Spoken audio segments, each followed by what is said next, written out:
March 17, 1943, Rechlin Experimental Airfield, Germany. The pilot's hand trembled slightly as Hans-Werner entered the first notation in his logbook, recording an event that would fundamentally alter Luftwaffe understanding of their enemy. The Americans cannot possibly have built thousands of these machines. No nation could manufacture such complexity on an industrial scale while fighting a global war. Through the cockpit window of the captured Boeing B-7 Flying Fortress coded DL+XXXC by German forces, Lerche studied an instrument panel that contradicted 3 years of love for intelligence assessments. 13 defensive gun positions would eventually surround the most advanced variants of this aircraft. The B-7F model before him carried 9 heavy-caliber machine guns, each capable of firing 750 rounds per minute, creating an interlocking field of fire that transformed the bomber into something unprecedented in aerial warfare.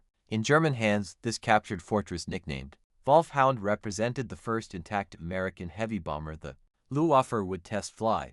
What Lerche and his fellow test pilots would discover in the months ahead would prove more devastating to German confidence than any battlefield defeat. The firepower concentrated in this single aircraft, when multiplied across hundreds of bombers flying in defensive formations, created a level of aerial combat capability that German fighter pilots had never encountered, and German industry could never match. The transformation from enemy weapon to intelligence gold mine had begun 3 months earlier. On December 12, 1942, Lieutenant Paul Flickinger piloted B-7F serial number 41-2, 24,585 call sign, PUB during a bombing run against the ruined Solderville Railroad marshalling yards in occupied France. His aircraft, part of the 361st Bombardment Squadron of the 3003rd Bombardment Group stationed at RAF Molesworth in Huntington, England, carried the unofficial name Wulf Hound, painted on its nose by the American ground crew.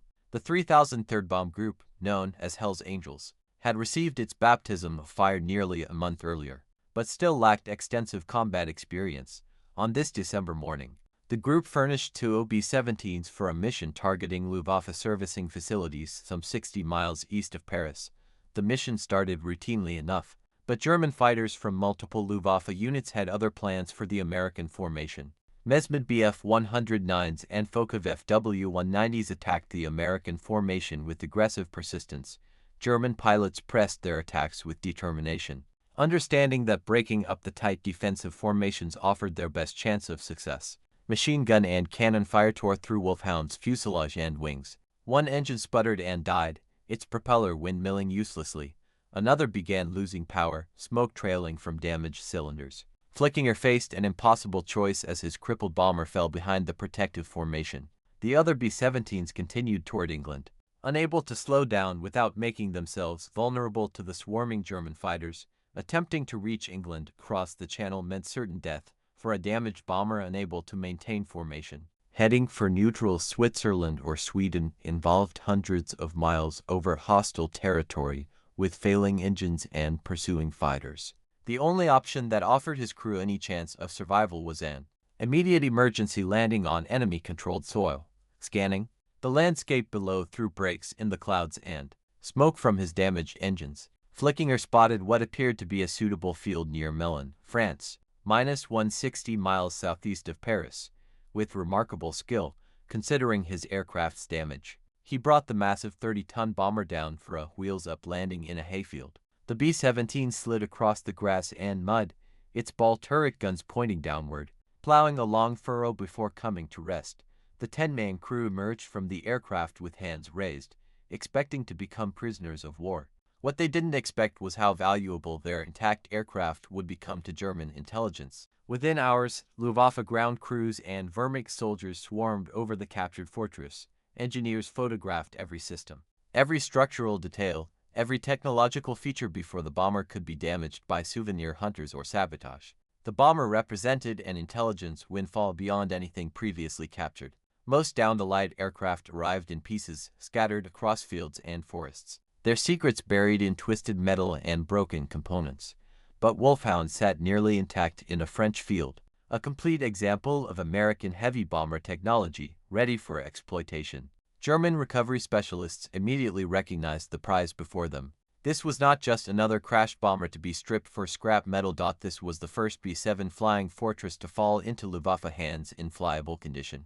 The capture represented an unprecedented opportunity to study American heavy bomber design, construction methods, defensive armament, and operational capabilities. German technicians worked quickly to transport the damaged but reparable bomber to Leeuwarden Airfield in the Netherlands, a major Luftwaffe base that had been developed from a pre-war Dutch civil airport.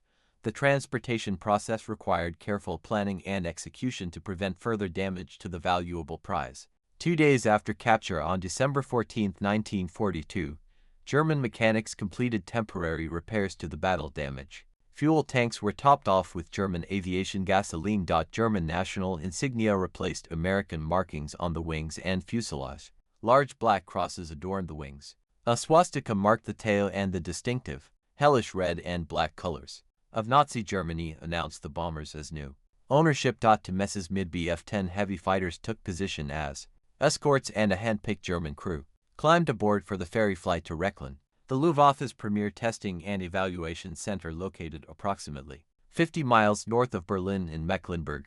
The flight plan was distributed to every Luftwaffe fighter base and flak battery along the route with explicit instructions not to engage the captured fortress. But despite these precautions and the clear German markings, some Luftwaffe forces fired on their own captured prize, inflicting minor additional damage before recognition signals could be confirmed and the attackers called off. The incident highlighted both the German eagerness to destroy American bombers on sight and the difficulty of coordinating operations across fractured command structures in a military organization that was beginning to feel the strain of fighting on multiple fronts. When Wulf Hound touched down at Rechlin after its securities flight from the Netherlands, it entered a world dedicated to understanding enemy technology.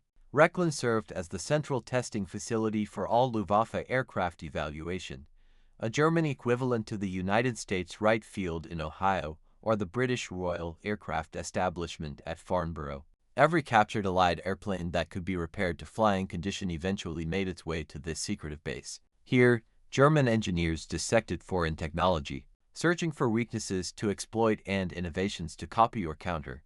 The facility employed hundreds of technicians, engineers, test pilots, and support personnel dedicated to the single mission of understanding how enemy aircraft worked and how to defeat them. For 3 months following its arrival in mid-December 1942, Wulf Hound remained grounded while teams of specialists conducted exhaustive examination. Engineers removed panels to study structural design, marveling at the sophisticated stressed skin construction that gave the B-7 its legendary toughness. They measured skin thickness, analyzed alloy composition, tested rivet patterns and joining techniques. Every system received detailed documentation. The electrical network with its miles of wiring revealed American approaches to aircraft systems integration. The hydraulic controls showed sophisticated valve designs and pressure regulation. The oxygen distribution system demonstrated American understanding of high-altitude operations. The intercom system provided clear communication despite engine noise. The fuel management system allowed pilots to shift fuel between tanks to maintain proper center of gravity. The engine synchronization system reduced pilot workload while maximizing performance. Each component was photographed from multiple angles, sketched in detailed technical drawings, measured with precision instruments, and compared to equivalent German systems. Luftwaffe aeronautical engineers marveled at aspects of American manufacturing philosophy revealed in the B-7's construction. The bomber demonstrated mass production techniques on a scale German industry had never achieved or even seriously attempted. Standardized components meant parts manufactured at different factories would fit together without custom fitting. Interchangeable parts allowed damaged components to be swapped quickly in field conditions. Simplified assembly sequences reduced the skill level required for workers, allowing semi-skilled labor to build complex aircraft. Everything about the bombers' design indicated an industrial philosophy fundamentally different from German practice. Where German aircraft required skilled craftsmen to hand-fit complex components through labor-intensive processes, American bombers used standardized modules that semi-skilled workers could install rapidly using jigs, templates, and fixtures. The implications were staggering for German planners who understood industrial capacity. If one captured bomber showed this level of manufacturing sophistication, suggesting an industrial system optimized for volume production, How many could American industry produce in a month, in a year? The numbers, when German intelligence analysts ran the calculations, suggested production rates that seemed impossible yet proved conservative. On March 17, 1943, Wulf Hound finally took to German skies for its first flight under Luftwaffe control. Flugführer, an experienced Luftwaffe test pilot selected for his skill and judgment, conducted the maiden flight from Rechlin. The bomber handled smoothly despite its size, responding to control inputs with surprising docility. American pilots had consistently praised the B-7's flight characteristics in reports that German intelligence had intercepted or obtained through prisoner interrogations, and German test pilots quickly confirmed these assessments through direct experience. The Fortress flew with surprising stability for such a large aircraft weighing 15 tons empty, and up to 30 tons fully loaded. Control responses felt predictable and balanced across the entire flight envelope. Even with one or two engines shut down during deliberate single-engine and twin-engine tests, the bomber maintained controllable flight, a capability that explained why so many damaged B-7 South managed to return to England after sustaining terrible combat damage that would have doomed German bombers. Over subsequent weeks throughout the spring of 1943, multiple German pilots flew Wulf Hound in varied test profiles, designed to explore every aspect of the aircraft's performance and handling characteristics. HIALT altitude performance evaluation showed the bomber could operate comfortably above 25,000 ft, where German anti-aircraft artillery became progressively less effective due to reduced projectile velocity and longer time of flight. Engine synchronization tests revealed sophisticated propeller control systems, featuring constant speed propellers and automated governors, that reduce pilot workload while maintaining optimal engine performance across different flight regimes. Formation flying exercises demonstrated the bomber's stability in close proximity to other aircraft, explaining how Americans maintained those tight defensive box formations that Luftwaffe fighters found so difficult to penetrate without exposing themselves to concentrated defensive fire. The B-7's flight characteristics made it an ideal platform for the demanding task of formation bombing, where dozens of aircraft had to fly in precise geometric patterns while under fire. But the tests that would prove most significant to German fighter tactics involved the defensive armament. Understanding the B-17's weapon suite became the highest priority for Luftwaffe tactical planners across all fighter units in the West. Every German fighter pilot needed to know the fortress's blind spots, the angles of approach that offered the best chance of survival, the ranges where German cannons could strike without entering the lethal envelope of American machine guns, and the tactics that experienced pilots had developed through costly trial and error in actual combat. The numbers alone were sobering to German planners, who understood the implications. The B-17F model carried 9 Browning M2 machine guns of .050 caliber positioned to provide overlapping fields of fire across nearly every approach angle a fighter might use. Later models, particularly the B-17G that would enter service in summer and fall 1943, would increase this to 13 guns through the addition of a chin turret and improved nose armament. But even 9 heavy machine guns represented firepower exceeding anything German bomber designs incorporated for defensive purposes. German bombers relied on defensive gun positions that were often improvised, cramped, and limited in traverse angles. The Henkel 1111, the Luftwaffe standard medium bomber, typically carried 6 or 7 machine guns of mixed caliber, many of them rifle caliber 7.9 mm weapons with limited effectiveness against attacking fighters. The Junkers J-88 fast bomber might have 4 or 5 defensive positions scattered around the airframe, but an American B-7F carried 9 heavy machine guns as standard equipment, and every round fired was a .050 caliber projectile capable of penetrating armor plate, destroying engines, shattering canopies, and killing pilots from ranges exceeding 600 yd. The .050 BMG cartridge, fired by these weapons, delivered 3 times the kinetic energy of German 7.9 mm rounds and comparable energy to German 13 mm heavy machine guns. Hans-Werner Lerche, who would become the most experienced test pilot of captured Allied aircraft during the war, flew Wulf Hound extensively during the spring and summer of 1943. His post-war memoir, published decades later under the title Luftwaffe Test Pilot, Flying Captured Allied Aircraft of World War II, provided detailed accounts of his experiences with the bomber and numerous other Allied types. Lerche approached captured aircraft with scientific curiosity rather than ideological prejudice, a professional attitude that made him invaluable to the Luftwaffe's evaluation program. His engineering background from university studies combined with exceptional natural flying ability developed 3 years of glider flying and powered aircraft experience made him ideally suited for the demanding and dangerous work of test flying enemy aircraft. He flew over 125 different aircraft types during the war without a single serious crash or damage incident, a remarkable safety record that testified to both technical skill and careful methodology in approaching unfamiliar aircraft. When Lars climbed into Wulf Hound's cockpit for his first flight in the captured bomber, he had no instruction manual, no training program, no checklist, no qualified instructor to provide guidance. He learned by observation and experimentation, studying the controls and instruments, making educated guesses about function and operation, and carefully testing his assumptions at altitude, where mistakes wouldn't prove immediately fatal. The instrument layout differed significantly from German practice in both arrangement and philosophy.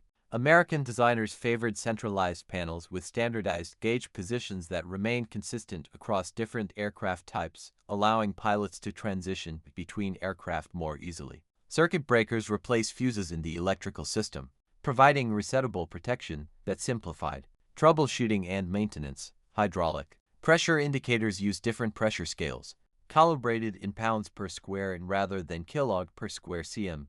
The throttle quadrant operated with reversed logic compared to German aircraft, with forward motion increasing power rather than decreasing it. But perhaps most impressive to Lerche was the bomber's sheer robustness and damage tolerance.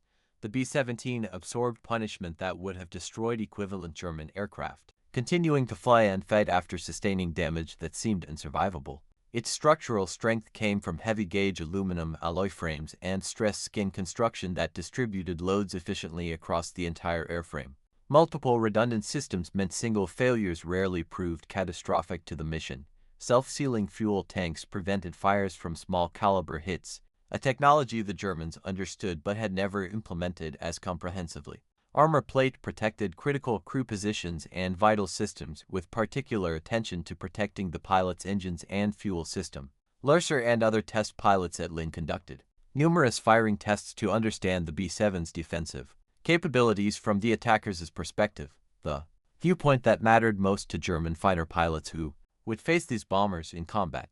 German fighter pilots would climb into MES Bf-1009s and follow Wulf FW-190s. Then make simulated attack runs on Wulf Hound while it flew straight and level or performed evasive maneuvers. Ground observers photographed the engagements and recorded angles, ranges, closure rates, and exposure times. Combat cameramen filmed the exercises from chase planes, creating training footage that could be shown to fighter squadrons across Germany and occupied Europe. These exercises revealed uncomfortable truths that contradicted pre-war assumptions about bomber vulnerability. Attacking from directly behind, the traditional German approach to bomber interception that had worked well against earlier Allied bombers with limited defensive armament, exposed the fighter pilot to the most concentrated defensive fire the B-7 could deliver. The tail gunner position, enclosed in a powered Cheyenne turret with excellent visibility through clear plexiglass panels, commanded a clear field of fire directly after, with no blind spots above, below, or to either side within 30 of the tail axis. The dorsal turret, a Sperry design mounting 250 caliber guns in a powered rotating turret, could swing rearward to add its firepower to the defensive barrage, doubling the number of guns engaging a rear attacker. Even the waist gunners standing at open windows along the fuselage midsection could engage targets approaching from behind and slightly below or to the sides. A fighter pilot boring in from 6 o'clock directly behind the bomber faced at least 4 heavy machine guns concentrating fire along a predictable intercept path. The tail gunner alone could bring 2 guns to bear, and if he was skilled and the range was appropriate, his fire could be devastating to the thin-skinned fighter aircraft. The closing speed between attacking fighter and fleeing bomber, typically around 150 to 200 miles per hour differential, gave the German pilot perhaps 3 to 5 seconds of firing time before breaking away to avoid collision with the massive bomber. During those few seconds, the bombers as gunners poured hundreds of rounds into the approach corridor, creating a cone of fire that the fighter had to penetrate. Luftwaffe combat reports documented the deadly effectiveness of this defensive arrangement, with numerous fighters damaged or destroyed during tail attacks. Fighter pilots who survived attacks on B-7 formations described the experience as flying into a storm of traces, a visual metaphor that captured the psychological impact of facing mass defensive fire. At typical combat ranges of 400 to 800 yards, 1 in every 4 or 5 rounds loaded in American machine gun belts was a tracer, creating visible streams of fire that seemed to fill the sky around attacking fighters. These tracers, while intended primarily to help gunners adjust their aim by showing bullet trajectory, also provided an immense psychological deterrent to attacking pilots. German pilots saw walls of fire converging on their aircraft from multiple bombers simultaneously and instinctively broke off attacks before reaching optimal firing position. This psychological impact reduced German fighter effectiveness significantly even when the actual hit probability remained relatively low due to the difficulties of deflection shooting at high closing speeds. Attacking from below presented different challenges but no better prospects for the attacking fighter. The belly turret, called the Sperry Ball turret by Americans, provided complete coverage of the lower hemisphere with no blind spots. This remarkable piece of engineering positioned a gunner in a rotating sphere, equipped with 250 caliber machine guns and a computing gun sight that helped calculate the lead angle needed to hit fast-moving targets. The ball turret gunner, crouched in impossibly cramped quarters, with knees drawn up to his chest and oxygen mask pressed against the optical sight, could track targets through 360 of azimuth and nearly 90 of elevation from horizontal to nearly straight down. The physical demands were severe as the position was too small for a parachute, too cramped for much movement, and required the gunner to remain curled in a fetal position for hours during long missions. But the defensive capability was unmatched. No angle of approach from below escaped the ball turret's field of fire. German pilots quickly learned through bitter experience that attacking from beneath a B-7 formation meant exposing themselves to concentrated fire from multiple ball turrets, each one tracking their approach with mechanical precision and opening fire at maximum effective range. Side attacks faced the waist gunners positioned in open windows along the fuselage, where they endured temperatures far below zero at altitude, hurricane force winds from the open windows, and constant engine noise that made communication difficult. The B-7F featured staggered waist gun positions that prevented gunners from interfering with each other's movement while maximizing coverage angles. One gunner stood slightly forward on the port side, the other slightly after on the starboard side. Each manned .50 caliber machine gun mounted on a flexible ring that allowed wide traverse in azimuth and elevation. Attacking from beam angles meant flying through crossfire from both waist positions plus the dorsal turret, which could rotate to engage targets anywhere above the horizontal plane. The interlocking fields of fire created zones where multiple guns could engage a single target simultaneously, concentrating fire in a way that dramatically increased hit probability. This concentrated firepower forced German fighters to make high-speed slashing attacks rather than sustained gun runs, limiting their time on target and reducing accuracy. The tactic that emerged from Rechlin's test program as offering the best chance of success involved frontal attacks, approaching the bomber head-on from 12 o'clock high.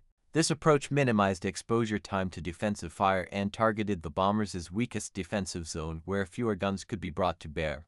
Early B-17 models, including the F variant that Wulf Hound represented, mounted only 2 or 3 flexible guns in the nose, operated by the bombardier and navigator, who had other primary duties during combat and weren't dedicated gunners. These flexible guns mounted in sockets in the plexiglass nose glazing had limited traverse and required the crew members to move the guns physically from one position to another. The nose glazing provided the bombardier an excellent view for accurate bombing through the Norden bomb sight, but offered minimal protection for the crew members stationed there and limited the defensive firepower that could be brought to bear against frontal attacks.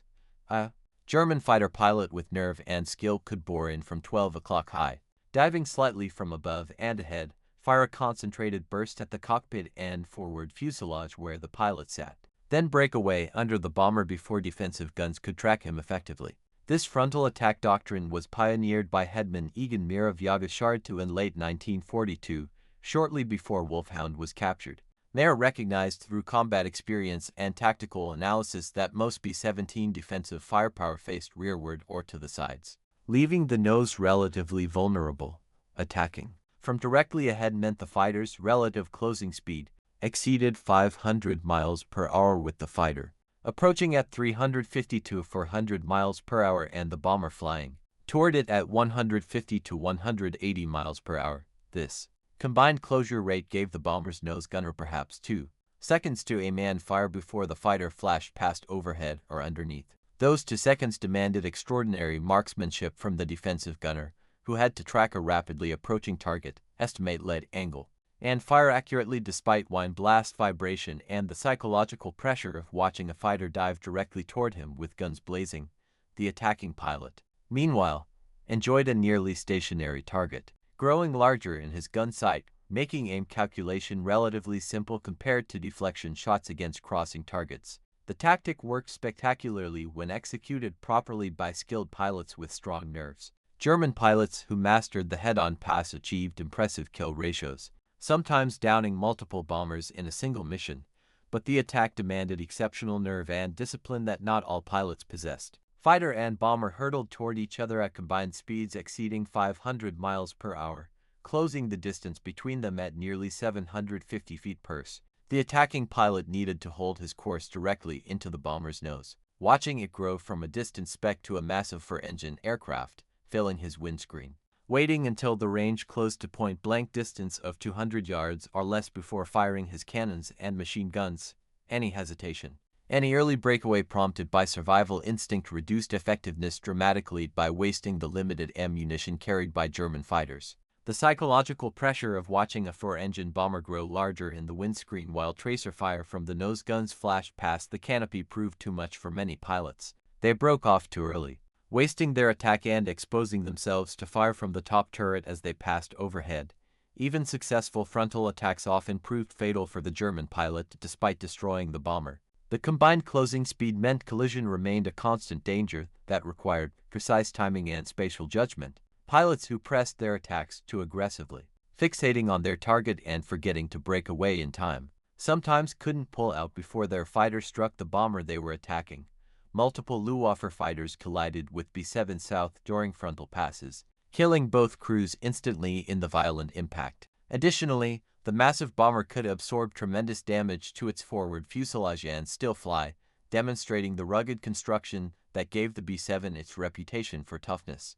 Unless the attacking fighter cannon shells struck the cockpit directly, killing or incapacitating both pilots, or disabled multiple engines simultaneously. The fortress often continued toward its target despite serious damage to the nose section. German fighter pilots needed to destroy the bomber quickly and completely because wounded B-7 South kept flying, kept fighting, and often made it home to England where American repair facilities could rebuild them for future missions. A damaged bomber that returned to base represented a failed interception despite the risk taken by the attacking pilot. These test flights at Rechlin, combined with combat experience reports collected from frontline fighter units across Germany and occupied Europe, led to a comprehensive understanding of B-7 capabilities that circulated throughout the Luftwaffe in the form of tactical bulletins, training films, and intelligence reports. But this knowledge brought little comfort to German military planners who understood the strategic implications. Understanding the enemy's strengths didn't eliminate them, and the Americans kept building more fortresses faster than the Luftwaffe could shoot them down.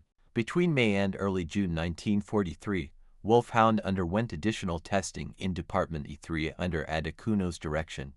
Engine performance evaluation measured power output at various altitudes. Supercharger efficiency analysis determined optimal operating parameters. Fuel consumption mapping created charts showing range under different conditions, all designed to understand the right Cyclone R1-1820 radial engines that powered the fortress. Each engine produced 1,200 horsepower at rated altitude, and the bomber carried 4 of them in nels suspended below and ahead of the wings. Total available power of 4,800 horsepower drove the 30-ton aircraft to speeds approaching 300 miles per hour at altitude and operating ceilings above 35,000 feet where the air became too thin for effective German fighter operations without specialized equipment.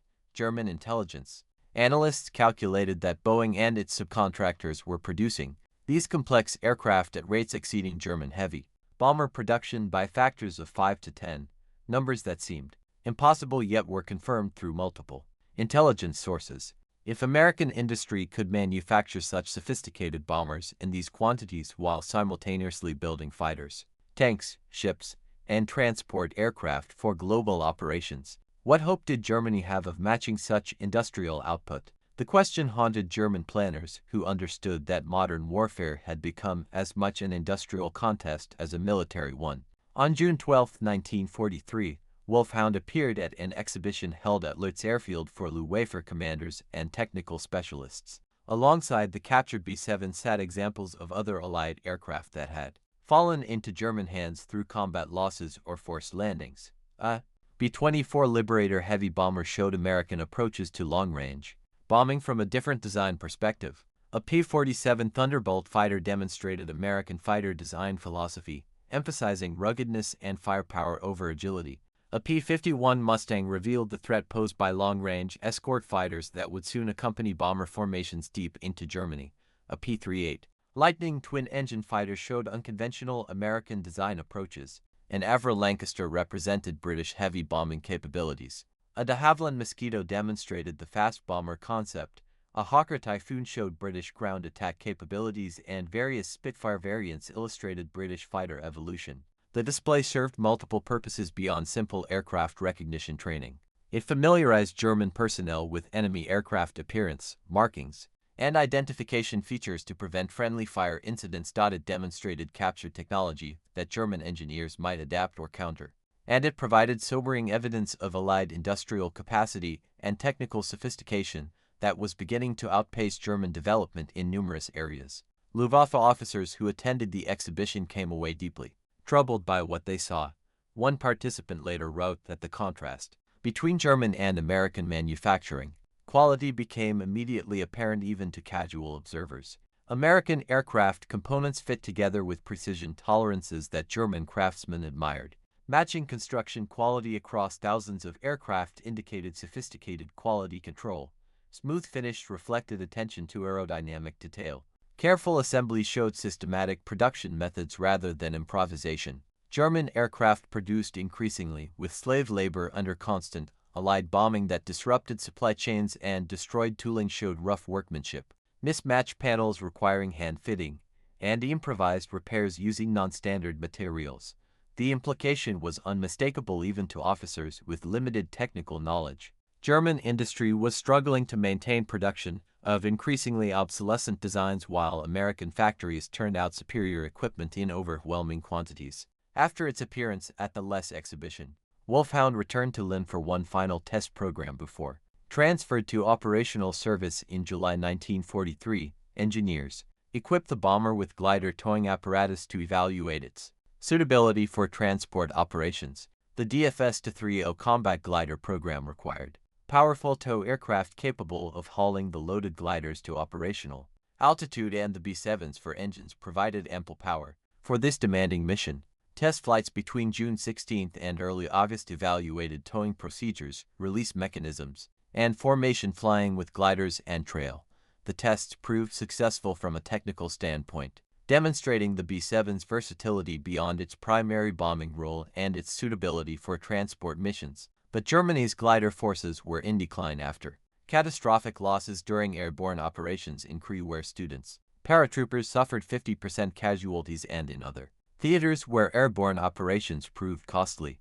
The practical application of these towing tests remained limited as Germany lacked the transport aircraft fleet and fuel reserves needed for major airborne operations in 1943 and beyond. In September 1943, Wulf Hound transferred to a new assignment that would take it from the test facilities at Rechlin to operational service with one of the Luftwaffe's most secretive units. Kampfgeschwader Hund operated from Rangdorf Airfield near Berlin as a special operations wing unlike any other in the German Air Force. Kilograms to hundreds.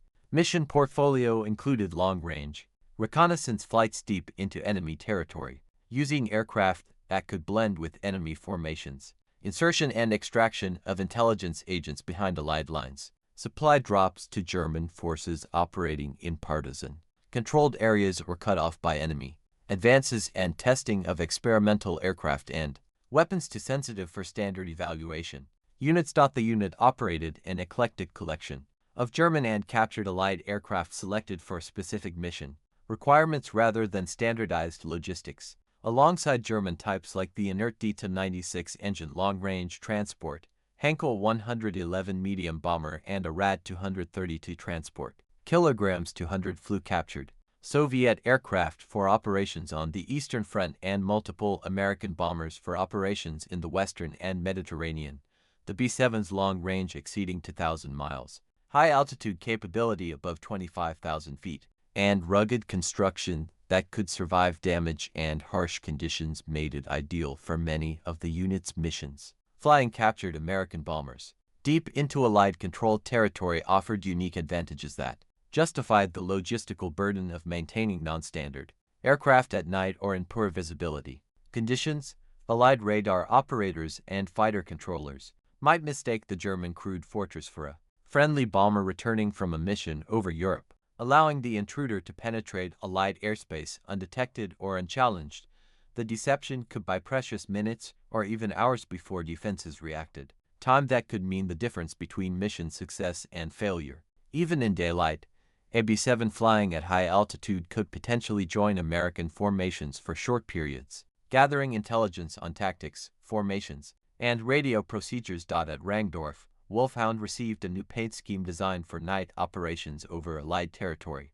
Dark camouflage colors in blues and grays replaced the earlier test aircraft schemes of yellow undersurfaces and mottled greens. KG-200 side codes beginning with a 3+ were applied to both sides of the fuselage, identifying the aircraft to German forces while maintaining some operational security about its specific unit assignment. Records indicate the bomber was eventually coded A3+A, though some sources suggest it may have carried multiple codes during its service depending on mission requirements. Detailed documentation of Wulf Hound's operational service with KG-200 has been lost to history, scattered across archives that were destroyed or dispersed, concealed by participants who survived into the post-war era when certain operations remained classified for decades, or simply never created due to the secretive nature of special operations work. However, post-war research by aviation historians established that KG-200 operated at least for captured B-7 South between late 1943 and mid-1944, with some sources suggesting the number may have been higher during peak operations. These bombers flew missions across Europe, the Mediterranean, the Middle East, and North Africa, operating in some of the war's most sensitive theaters. Some missions involved straightforward transport of critical personnel or equipment to isolated German garrisons cut off by Allied advances or operating behind enemy lines. Others inserted intelligence agents into Allied-controlled territory using parachute drops at night or high-altitude bailouts that allowed agents to land far from the drop aircraft's apparent course. Several missions conducted reconnaissance of Allied installations, photographing ports where invasion forces might assemble, airfields where bomber forces concentrated, and supply concentrations that might indicate future Allied operations. The most sensitive operations remain shrouded in secrecy decades after the war's conclusion, their details known only to the participants who have since passed away. Hans-Werner flew other captured B-7 South that made their way to Rechlin after Wulf Hound transferred to operational service with KG-200. On October 9, 1943, B-17F, serial number 42 to 30,336, named Miss Nonly to by its American crew, crash-landed in a field at Norhul Estate near Vega in Denmark after developing engine trouble during a mission over Germany. The crew bailed out over Denmark, but the pilot successfully brought the aircraft down intact in a controlled crash landing, demonstrating the B-17's docile handling even in emergencies. German recovery teams arrived quickly, understanding the value of captured American bombers, and Lerche himself flew the bomber out of the field to Esbjerg Airfield, then on to Rechlin for evaluation. The fact that Lerche could fly an unfamiliar American bomber out of a farm field with no instruction manual, no checkout flight, and no ground training spoke volumes about both his exceptional skill as a test pilot and the B-7's dazzle handling characteristics that made it forgiving of pilot errors. Miss Nonu received the German code 7+8 and served in evaluation roles until at least December 1944, when records indicate it was still flying test missions. Each newly captured fortress provided fresh opportunities for detailed examination. Engineers compared different production blocks looking for evolutionary changes that might indicate vulnerabilities to exploit or improvements that required new German countermeasures. They tested various ammunition types against B-7 structure to determine optimal attack profiles for fighter pilots. They evaluated the effectiveness of different German cannon calibers against American armor and self-sealing fuel tanks, finding that their 20mm cannons were marginally effective, while 30mm cannons proved devastating when hits were achieved. What emerged from these exhaustive tests was a comprehensive picture of an aircraft that represented the peak of American bomber development in 1943 and a level of defensive firepower that had fundamentally altered the calculus of daylight strategic bombing.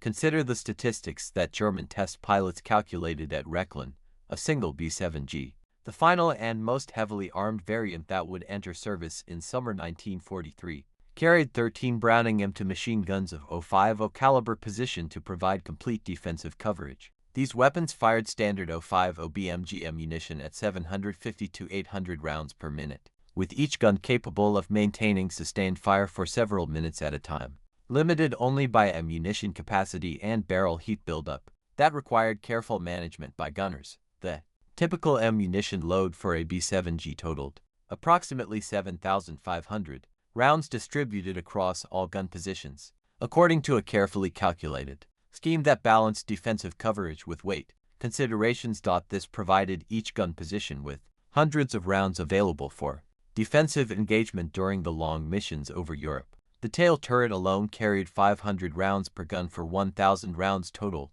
sufficient for sustained engagement of pursuing fighters. The dorsal turret held similar quantities to allow the top turret gunner to engage targets over an extended period. The ball turret, despite severe space constraints in the cramped sphere, carried 250 to 500 rounds per gun, depending on mission requirements and the gunner size. The waist positions each had 600 to 800 rounds for their flexible guns. The nose positions, including the chin turret on G models, held similar loads calculated to provide adequate ammunition for the entire mission. When German test pilots at Rechlin calculated the combined firepower of a single B-17G firing all guns simultaneously at a target, the numbers proved staggering and explained why bomber crews had such confidence in their defensive capabilities. 13 guns at 750 rounds per minute each produced a combined rate of fire approaching 10,000 rounds per minute across all positions, translated to rounds per second. To better understand the immediate tactical effect, a fully engaged fortress could throw approximately 160 heavy machine gun bullets into the surrounding airspace every second, creating a cone of fire that filled the approach corridor with lethal projectiles. But American bombers never flew alone over enemy territory. The entire concept of American daylight strategic bombing developed through pre-war doctrine and refined through painful combat experience in 1942 and 1943, relied on masked formations where multiple bombers provided mutual defensive fire that dramatically increased the firepower any single attacking fighter would face. The combat box formation developed by Colonel Curtis Lamy and refined through bloody experience over Germany positioned bombers in tight, three-dimensional arrays where each aircraft's guns could support its neighbors. A squadron element typically contained 3 aircraft flying in close formation, a V or echelon depending on tactical situation. 3 squadron elements stacked vertically and offset horizontally formed a squadron box of 9 bombers. 3 squadron boxes formed a group box of 27 aircraft, though some groups flew with 4 squadrons for a total of 36 bombers. A typical 3-squadron group box contained 18 to 27 aircraft depending on attrition and maintenance status. If each bomber carried even 9 guns instead of 13, assuming a mix of F and G models in the formation, the group's combined defensive armament exceeded 180 heavy machine guns providing interlocking fire. 3 such groups combined to form a wing box with 54 to 81 bombers and 500 to 700 machine guns providing interlocking defensive fire that created zones where attacking fighters faced concentrated fire from dozens of bombers simultaneously. German fighter pilots attacking such formations described approaching a wall of tracers, a vivid description that captured the visual and psychological impact of mass defensive fire. At typical combat ranges of 400 to 800 yards, every bomber gunner who detected an attacking fighter opened fire simultaneously, creating a visual spectacle that was both beautiful and terrifying. 50 or more machine guns might concentrate fire on a single fighter, making a head-on pass through the formation with each bomber's gunners tracking the target and firing at maximum rate. The psychological impact overwhelmed many pilots regardless of actual hit probability, which remained relatively low due to the difficulties of deflection shooting range estimation and the brief time available for engagement. Luftwaffe after action reports documented numerous instances of fighters breaking off attacks prematurely before reaching optimal firing range because pilots couldn't force themselves to fly deeper into the defensive barrage. Those pilots who maintained formation discipline and pressed attacks home despite the defensive fire faced brutal arithmetic that favored the defenders. Luftwaffe studies conducted using data from actual combat engagements determined that rear attacks on B-7 South required an average of 20 hits from 20mm cannon shells to destroy a bomber, and that figure assumed hits were distributed across vulnerable systems rather than concentrated in one area. The B-17's rugged construction, redundant systems, and self-sealing fuel tanks allowed it to absorb tremendous punishment and continue flying. Average pilot accuracy against evasive targets at combat ranges ran approximately 2%, a figure determined through analysis of gun camera footage and ammunition expenditure reports. Therefore, bringing down a single fortress from behind required firing approximately 1,000 rounds of 20mm ammunition to achieve the 20 hits needed for a kill. Early model Wulf FW-190 fighters carried only 500 rounds total of 20mm ammunition, distributed across two cannons with each gun holding 250 rounds in drum magazines. Upgrading to 4 cannons with belt-fed ammunition provided only 500 to 600 total rounds across all guns, still insufficient for multiple attack runs. Even with upgraded armament, a German fighter pilot might have ammunition for 1, perhaps 2 sustained gun runs before running Winchester and being forced to break off and return to base for rearming. Meanwhile, the bombers continued firing as long as they detected threats. Their thousands of rounds of .50 caliber ammunition, allowing prolonged defensive engagement throughout the mission, while individual bomber gunners achieved relatively low hit percentages due to difficult deflection shooting at extreme ranges and high closure speeds. The sheer volume of fire made hits statistically inevitable when dozens of bombers engaged a single target.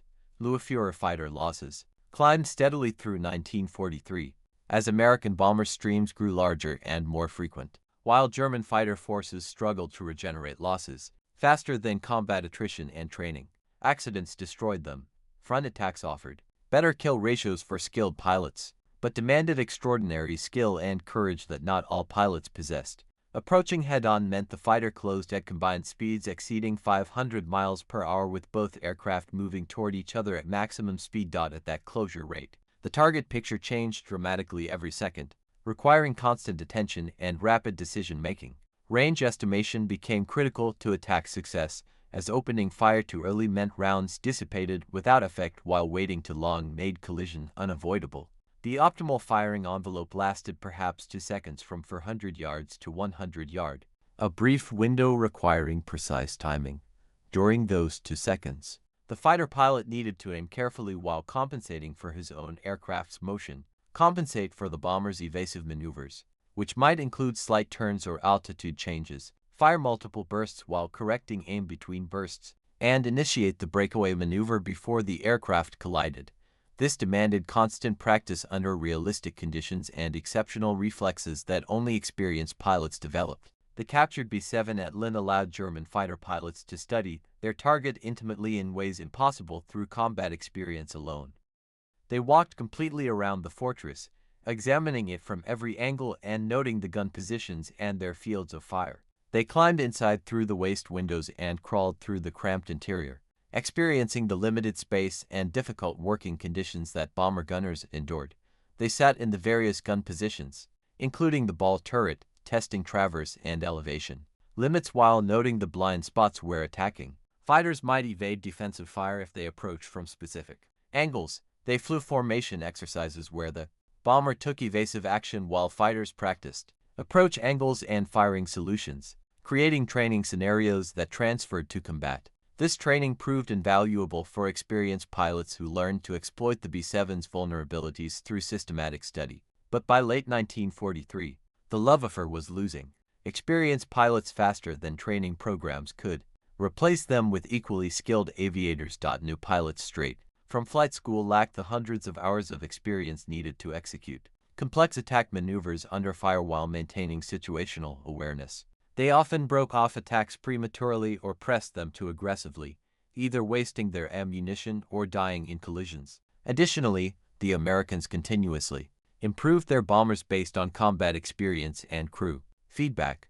The B-17G model entering service in late summer and fall 1943 added the distinctive chin turret under the nose, a remotely operated turret mounting 250 caliber machine guns that could engage targets directly ahead. This remotely operated turret was controlled by the bombardier through a computing gun sight, significantly improving the bomber's frontal defensive capability against the head-on attacks that had proved so effective against earlier models. Suddenly, the head-on attack that had been the preferred tactic of German aces became far more dangerous for attacking pilots. The chin turret could track an attacking fighter throughout its approach from first detection at long range, concentrating fire along the predicted intercept path, combined with the existing cheek guns operated by the bombardier and navigator, plus the top turret, which could swing forward to add its two guns to the defensive barrage. B-7G could bring 6 to 8 heavy machine guns to bear on a frontal attacker, creating a defensive cone that required exceptional skill to penetrate. This forced the Luftwaffe to adapt once again. Searching for new tactical solutions to the evolving defensive problem, fighters began attacking from high angles, diving from above and ahead at steep angles where the bombers as guns had limited elevation traverse due to mechanical limits. Others approached from below the nose, hoping to stay under the chin turret's depression limits while avoiding the ball turret. Still others resorted to standoff weapons, launching and guided rockets from beyond machine gun effective range and hoping for lucky hits on the tightly packed formations where even near misses might cause collision damage. The WR Granite 21 cm rocket became a favored weapon among German fighter units launched from tubular launchers mounted under the wings. These unguided projectiles carried large high-explosive warheads intended to break up bomber formations through blast effect rather than achieve direct hits. Actual hit probability remained low due to the rocket's poor ballistic characteristics, but a rocket exploding in the midst of a combat box could damage multiple bombers simultaneously through blast and fragmentation or cause collisions. As pilots took violent evasive action, but standoff attacks carried their own serious problems that limited their effectiveness. The rockets were inaccurate beyond 800 yards, heavy enough to significantly reduce fighter performance and created substantial drag that made the launching fighter vulnerable to Allied escort fighters. Pilots carrying underwing rocket tubes became easy targets for American P-51 Mustangs and P-47 Thunderbolts, which by 1944 included long-range variants capable of accompanying bomber formations all the way to Berlin and back, eliminating the sanctuary that German fighters had previously enjoyed in the depths of German airspace. The technological race continued throughout 1943 and 1944 as both sides sought advantages. The Luftwaffe developed heavier cannons including 30 mm Malawi and Quadas 108s that could destroy bombers with a few hits, larger rockets with improved guidance, and even experiments with aerial bombing where fighters dropped small bombs onto bomber formations from above. The Americans improved defensive armament with the G model, perfected formation tactics through painful experience, and introduced better escort fighters with longer range and improved performance. But one inescapable reality dominated this equation that no amount of tactical innovation could change. American industry could replace losses faster than German industry despite operating on the far side of the Atlantic Ocean and shipping everything to Europe. Every B-7 shot down over Europe represented a tactical victory for the Luftwaffe pilot who achieved the kill, but only a strategic victory if it prevented future missions. But within weeks, sometimes mere days, another brand new fortress fresh from Boeing's production lines in Seattle, from Douglas plants in Long Beach, or from Vega facilities in Burbank would replace the lost bomber, arriving in England with a fresh crew ready to continue the bombing campaign. Production statistics told a story of overwhelming material advantage that German intelligence analysts understood but could do nothing to counter. Boeing, Douglas, and Vega built 12,731 B-17 Bombers between 1935 and 1945, with the overwhelming majority produced during the peak war years of 1943 and 1945-1944. Boeing Seattle plant alone built 6,981 B-17's. Across all variants, Douglas contributed 3,000 from plants in Long Beach, California. Vega, a Lockheed subsidiary, added 2,750 from Burbank, California. Peak production in 1944 saw Boeing alone building approximately 360 to B-17 bombers per month, more than 12 per day from a single manufacturing facility, a rate that seemed impossible to German observers, but was verified through multiple intelligence sources. German four-engine bomber production never approached these figures despite having a more advanced aviation industry at the war start. The Henkler 177, Germany's only operational four-heavy bomber and the result of years of development, suffered from chronic engine fires due to its unusual, coupled engine design and mechanical problems that limited operational availability. Total production across all variants barely exceeded 1,100 aircraft between 1942 and 1944, and operational availability remained so poor that many units refused to accept the type, preferring twin-engine medium bombers despite their inferior range and bomb load. Germany simply couldn't match American heavy bomber production in either quantity or quality, a failure rooted in strategic decisions, industrial organization, and resource limitations. When Luftwaffe pilots learned these production statistics through intelligence briefings that attempted to prepare them for the scale of opposition they would face, morale suffered accordingly among thoughtful pilots who understood the implications. What was the point of risking their lives to shoot down one fortress when 10 more would replace it within a week? The question haunted fighter squadrons across Germany as the strategic situation deteriorated through 1944. The captured B-7 at Rechlin provided German engineers with detailed understanding of American manufacturing methods that explained how such production rates were achieved. They studied the modular construction that allowed sub-assemblies built at different factories across the United States to fit together perfectly during final assembly with minimal hand fitting. They examined the standardized components sourced from hundreds of subcontractors nationwide, creating a supply chain of unprecedented complexity and efficiency. They analyzed the simplified assembly sequences that allowed semi-skilled workers, many of them women, entering industrial work for the first time to build complex bombers in a fraction of the time experienced German craftsmen required using traditional methods. German reports from these studies expressed grudging admiration for American industrial organization while noting the impossibility of Germany matching such methods. The B-17 represented more than individual engineering excellence or clever design solutions. It represented a complete manufacturing philosophy prioritizing production volume over artisanal quality, emphasizing interchangeable parts over custom fitting and accepting adequate quality over perfection. Every design decision reflected this philosophy of mass production. Standardized fasteners throughout the aircraft, reduced inventory requirements, and simplified assembly. Straight panels with minimal compound curves simplified forming operations and reduced scrap rates. Modular sub-assemblies allowed parallel construction of fuselage sections, wings, and tail surfaces that came together in final assembly with minimal fitting required, dramatically reducing production time. This approach enabled Boeing's Seattle plant to complete one B-7 every hour at peak production rates, a feat that seemed impossible to German observers accustomed to production rates measured in weeks per aircraft. German factories still using traditional aircraft construction methods with custom-fitted components, hand-riveted assemblies, and skilled craftsmen performing most operations required weeks to build a single bomber. The implications were strategic and inescapable to anyone who understood industrial production.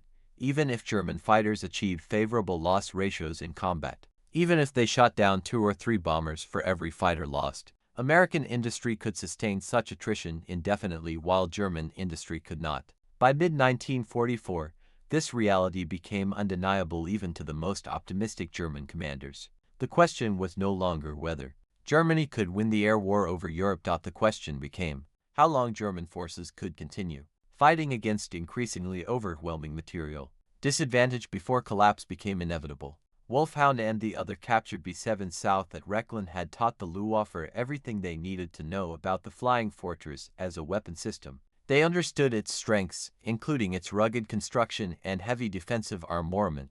They knew its weaknesses, including the vulnerable nose on early models and the blind spots in gun coverage. They had documented its capabilities in terms of range, altitude, bomb load, and formation flying. They understood its limitations, including the need for formation integrity and vulnerability. To determine frontal attacks, they developed tactics that, when executed properly by skilled pilots with strong nerves, could destroy the bombers despite their defensive firepower. But this knowledge couldn't change the fundamental arithmetic of industrial production that determines strategic outcomes. For every German pilot who learned to attack B-7 South effectively through training at Rechlin or through combat experience, the Americans trained 10 new bomber crews. For every fortress shot down over Germany through superior German tactics, American factories built 5 more bombers. For every successful interception that disrupted a bombing raid, a dozen more raids flew the next week with even larger formations. The defensive firepower that so impressed German test pilots represented only one aspect of a comprehensive system designed to project American strategic bombing capability deep into enemy territory despite determined opposition. The B-7 combined long-range exceeding 2,000 miles high-altitude capability above 25,000 feet, heavy bomb load of 4,000 to 8,000 pounds depending on mission requirements, rugged construction that could absorb battle damage and devastating defensive armament into a single package that, when multiplied across hundreds of aircraft flying in mutually supporting formations, created an aerial weapon that fundamentally changed the nature of warfare. Luftwaffe General Adolf Galland, one of Germany's most successful fighter aces with 104 confirmed victories and eventual commander of German fighter forces, wrote extensively in post-war years about the challenges of defending against American daylight bombing. He acknowledged that individual German pilots often possessed superior training and more extensive combat experience compared to American bomber crews, many of whom were on their first combat tour. German fighters, particularly late-war models like the Fuller Wulf FW190D9 long-nose variant and Messerschmitt Bf109K4, could outperform B-7s in every performance metric, including speed, climb rate, and maneuverability. German cannons hit far harder than American 50-caliber machine guns, delivering explosive shells that could destroy bombers with a few hits. Yet despite these advantages in equipment and pilot skill, German fighters couldn't stop the daylight bombing campaign that systematically destroyed German industrial capacity. Galland attributed this failure to multiple factors in his post-war writings and interviews. But American industrial capacity topped his list of decisive factors.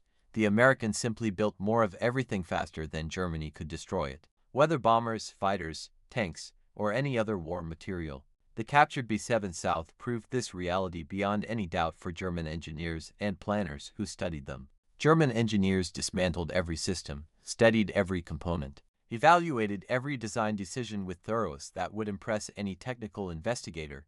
They found much to admire in the bomber's design and little to criticize from an engineering perspective. The fortress represented mature engineering executed with manufacturing excellence that integrated the best available technologies into a coherent weapons system. No amount of tactical innovation or pilot skill could compensate for such material disparity in a war of attrition. Hans-Werner Lerche flew numerous captured aircraft during his tenure at Rechlin and other test facilities, accumulating over 125 different aircraft types from various nations, without a single serious accident that damaged an aircraft or injured the pilot. His post-war writing reflected professional respect for allied aviation technology tempered by frustration at German industry's inability to match allied production rates and organizational efficiency. He flew B-17's, B-24 Liberators, British Lancasters, Soviet P-2S, and numerous fighter types from all combatant nations. Each aircraft taught specific lessons about allied capabilities and different national approaches to aviation design philosophy. But the B-7 remained the most strategically significant aircraft he evaluated because it represented American strategic bombing doctrine made manifest in aluminum and steel. Every aspect of the fortress's design supported its mission to penetrate deep into enemy territory, deliver heavy bomb loads with precision using the Norden bomb sight, and return home despite determined opposition from fighters and anti-aircraft artillery. The defensive armament that so impressed German evaluators served as the critical enabler for this mission profile. Without those machine guns and the interlocking defensive formations they made possible, daylight strategic bombing would have proven impossible. Regardless of how many bombers the Americans built, German fighters would have slaughtered unescorted bombers in numbers that would have forced the Americans to abandon daylight operations and switch to night bombing like the British. Reducing accuracy and effectiveness, the B-17's defensive firepower didn't make the bombers invulnerable to attack or prevent losses. Thousands were shot down over Europe by determined German fighter pilots and accurate anti-aircraft fire. But the defensive armament made them survivable in sufficient numbers to accomplish their mission over time. Enough bombers got through the defenses to hit their targets. Enough crews survived their tour of 25, then later 35 missions to return home and train new crews. The cumulative effect of hundreds of bombing missions over 2 years systematically destroyed Germany's industrial capacity, oil production facilities, transportation networks, and military production capabilities. By 1945, when Wulf Hound met its end during an American bombing raid on Oranienburg Airfield on April 10, 1945, the strategic bombing campaign had achieved its primary objectives. German industry lay in ruins across the Ruhr Valley and other industrial centers. Fuel shortages grounded much of the Luftwaffe despite having aircraft available. Transportation chaos prevented delivery of critical supplies to front lines where German armies faced defeat. The fortresses had completed their mission despite heavy losses. Along the way, the captured bomber that taught the Luftwaffe so much about American defensive firepower had become a symbol of the futility of fighting against overwhelming material advantage. German pilots who learned to attack B-7 South using knowledge gained from flying captured examples found themselves increasingly irrelevant as American bomber streams grew to include 1,000 aircraft escorted by equal numbers of long-range fighters. Individual skill and tactical excellence couldn't compensate for such numerical inferiority and industrial disparity. The story of captured B-17's in German service represents a curious footnote to the larger narrative of the strategic bombing campaign over Europe. These aircraft built in American factories by American workers, flown by American crews on combat missions, shot down or forced down by German forces, then rebuilt and flown by German pilots, served as unique windows into Allied capabilities and American industrial methods. They revealed strengths the Luftwaffe needed to counter through new tactics and weaknesses that could be exploited by skilled pilots. They trained fighter pilots in aircraft recognition and attack procedures that saved lives. They supported special operations, missions deep behind enemy lines that achieved tactical objectives. They contributed to the German war effort in numerous ways throughout 1943 and 1944. Yet, ultimately they also demonstrated the impossibility of Germany's strategic position by revealing the scale of American industrial capacity.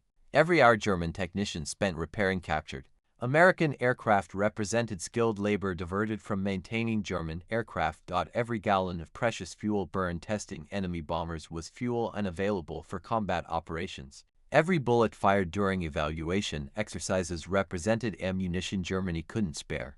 Meanwhile, American factories produced more B-7 South every day, replacing losses faster than combat could inflict them.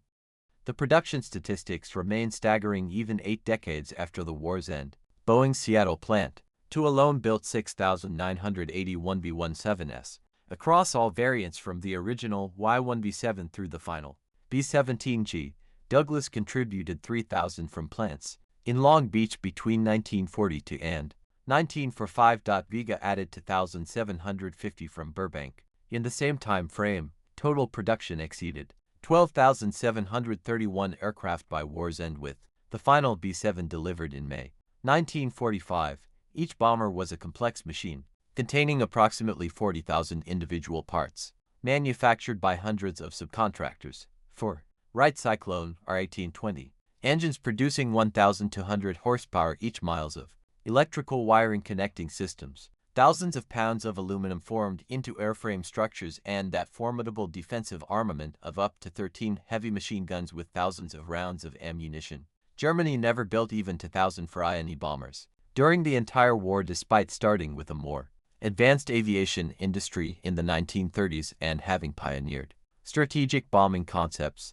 The reasons for this dramatic production disparity extended far beyond simple industrial capacity or factory floor space. American strategic doctrine prioritized heavy bombers for deep penetration missions and strategic targeting, while Germany focused on medium bombers and dive bombers optimized for close air support of ground forces. A fundamental difference in military philosophy. American geography protected by vast oceans that enemy forces couldn't cross allowed undisturbed factory expansion and operation, while German industry operated under constant, Allied bombing that destroyed facilities, killed workers and disrupted supply chains. American engineering education produced thousands of skilled designers, managers, and technicians annually, while Germany struggled with manpower shortages as the war dragged on and casualties mounted. Most fundamentally, American political and economic systems proved more adaptable to total war mobilization than the rigid Nazi hierarchy with its competing power centers, inefficient decision-making, and ideological constraints. All these factors combined to create the industrial advantage that determines strategic outcomes. The B-17 Flying Fortress represented just one weapon in America's vast arsenal, but it symbolized the entire apparatus of American war production. When Luftwaffe officers stood before Wulf Hound at Lynn, studying its construction, testing its systems, flying evaluation missions, they were really studying American industrial civilization and its capacity for sustained production. What they learned should have been obvious from the beginning to anyone who studied American industrial capacity objectively. You cannot defeat an enemy who can build bombers faster than you can shoot them down, who can train crews faster than you can kill them, who can deliver bombs in greater tonnage than your entire nation's industrial output across all sectors. The defensive firepower that so impressed German test pilots was merely the visible manifestation of deeper American advantages in industrial organization, resource allocation, and economic mobilization. The real secret weapon wasn't the 13 machine guns mounted on the B-7G. It was the economic and industrial system that could design, manufacture, and deploy 12,731 of these bombers while simultaneously building 300,000 aircraft of all types, 88,000 tanks, 41 billion rounds of ammunition, and everything else needed to fight a global war on multiple fronts across several continents and to major oceans. No amount of tactical brilliance, pilot skill, or individual courage could overcome such overwhelming disparity in industrial output. No wonder Hans-Werner Lerche, after flying dozens of captured Allied aircraft and seeing firsthand the quality and quantity of enemy equipment, concluded that Germany had already lost the war by 1943 based purely on industrial mathematics. The mathematics of material production predicted defeat with mathematical certainty. The only questions remaining were when the end would come and at what final cost in lives and destruction. The captured B-7 at Lynn answered some important tactical questions for German fighter pilots. They revealed blind spots in defensive coverage that skilled pilots could exploit. They identified vulnerable systems, including hydraulics and oxygen, that could disable the bomber. They demonstrated attack profiles that offered the best chance of success for determined pilots, but they couldn't answer the fundamental strategic question that determined outcomes. How do you stop 10,000 bombers when you can barely build 1,000 fighters annually? How do you defend cities against endless raids when your pilots fly 3 or 4 missions per day until they're killed, wounded, or too exhausted to continue? How do you maintain industrial production and civilian morale when every factory worker knows American bombs will eventually find their workplace? These questions had no satisfactory answers within the framework of Nazi Germany's war strategy and industrial organization. The regime had started a war of conquest, assuming quick victory before enemies could fully mobilize their economies and industrial capacity. When that fundamental assumption proved false, when the war became a grinding contest of industrial attrition and staying power, Germany's fate was sealed by decisions made in the 1930s. The B-7 Flying Fortress, with its multiple heavy machine guns throwing 160 rounds per second into the surrounding airspace, with its ability to absorb horrific damage and continue flying toward targets, with its clear manifestation of American industrial capability and organizational efficiency, represented not just a tactical challenge but a strategic verdict on the war's outcome. The bombers came every day in increasing numbers. The fighter escorts grew more numerous and capable. The targets burned systematically, and there was nothing the Luftwaffe could do to stop the campaign despite heroic individual efforts. Luftwaffe test pilots at Rechlin flew captured B-7 South extensively and came away with grudging respect for American engineering, manufacturing, and military organization. They admired the bomber's rugged construction that allowed it to survive damage that would destroy lesser aircraft. They appreciated its thoughtful design that prioritized crew survivability and operational effectiveness. They acknowledged its devastating defensive firepower that made attacking the formations a deadly proposition even for experienced pilots. But respect for the weapon did nothing to change the outcome of battles in the sky over Europe. Knowledge of the enemy's capabilities couldn't create the resources needed to defeat them when those resources simply didn't exist in sufficient quantities. By late 1944, many of the captured B-7 South in German service had been destroyed or rendered unflyable through various causes. Some fell victim to Allied bombing raids on German airfields as the bombing campaign targeted Luftwaffe infrastructure.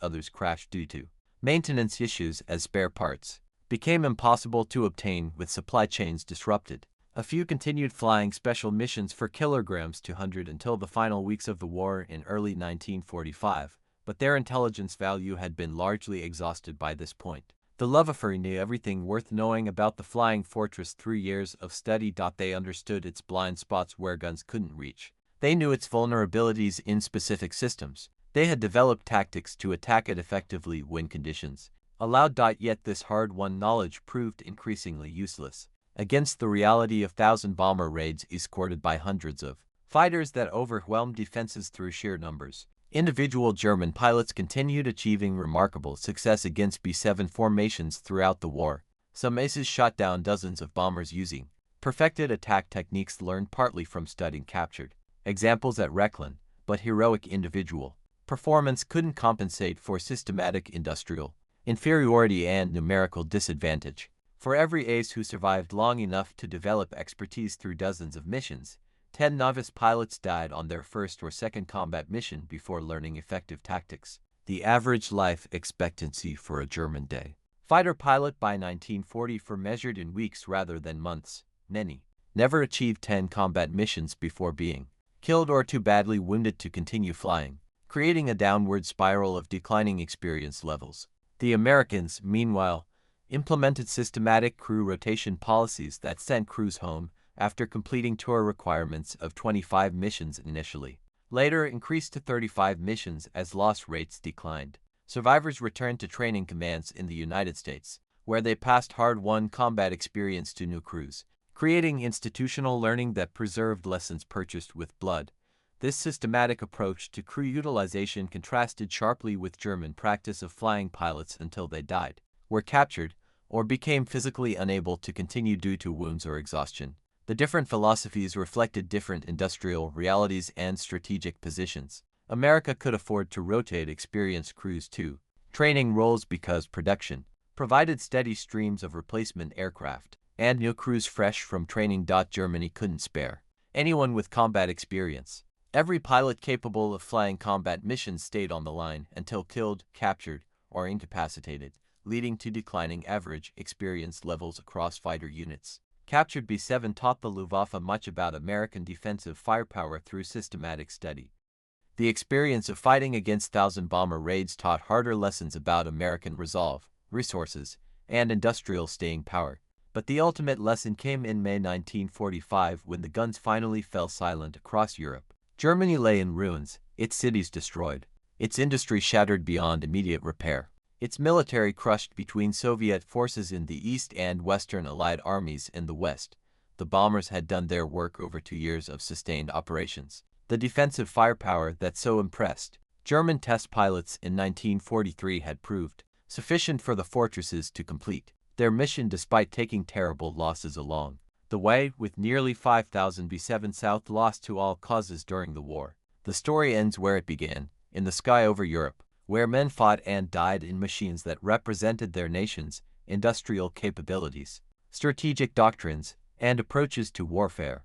Hans-Werner survived the war and lived until 1991, long enough to publish his memoirs and participate in numerous historical projects documenting Luftwaffe test pilot experiences for future generations. He remained proud of his service and technical accomplishments while acknowledging the futility of Germany's cause and the Inevitability of defeat. Once American industrial capacity fully mobilized, his expertise flying captured Allied aircraft made him valuable to Allied intelligence services after the war, and he contributed to several projects evaluating German and captured Allied aircraft for post-war air forces. Wulf Hound, the first intact B-7 captured by the Luftwaffe, served Germany from December 1942 until its destruction in April 1945. During those 2.5 years, it taught German aviators and engineers volumes about American bomber design, defensive tactics, and industrial capabilities. The lessons proved intellectually valuable, but strategically irrelevant to changing outcomes. Understanding your enemy's advantages doesn't eliminate them or create counters when the resources don't exist. The 13 machine guns that so impressed test pilots at Rechlin represented not just defensive armament but American industrial philosophy made tangible in metal. Overwhelming firepower through volume of fire, mutual support through formation tactics, redundancy through multiple weapon systems covering all approaches, all designed to ensure that enough bombers survived each mission to destroy their targets and return home to fly again. This philosophy worked despite heavy costs. Despite losing nearly 5,000 B-7 South to all causes during the war, including combat losses, operational accidents, and weather. Despite casualty rates among bomber crews that exceeded 20% in some units during 1943. Despite German fighter opposition that shot down hundreds of fortresses in determined resistance. The strategic bombing campaign succeeded in its objectives. Germany's war industries were destroyed across the Ruhr and other centers. Its cities burned from incendiary attacks. Its transportation networks collapsed under sustained interdiction. And when the war ended, American factories were still building B-7 at rates that would have allowed complete replacement of all combat losses within 6 months, demonstrating the ultimate futility of trying to win a nutrition war against American industrial capacity. The captured B-7 South in German service became unwitting witnesses to their own nation's defeat. Every test flight revealed American capabilities. Every evaluation report documented American advantages. Every training exercise emphasized the same inescapable message. America possessed industrial capacity that Germany could never match through any realistic means. The defensive firepower was impressive and merited respect. The productive capacity behind it was overwhelming and ultimately decisive. That was the real lesson of the captured flying fortresses, though it took time for all participants to fully comprehend the implications. The Luftwaffe officers who flew captured B-7 South admitted they had never seen defensive firepower like it in their experience with other bomber types. They marveled at the interlocking fields of fire that covered all approach angles, the heavy caliber weapons that could destroy fighters at long range, the volume of ammunition that allowed sustained engagement. But the defensive guns were merely the visible manifestation of America's true weapon. The arsenal of democracy operating at full capacity and coordination. That arsenal, once unleashed and fully mobilized, proved unstoppable despite determined resistance. The fortresses came in their hundreds, the bombs fell on their targets, and Germany fell with them. The captured B-7 South could teach tactics and reveal vulnerabilities. They couldn't change the strategic destiny determined by industrial capacity.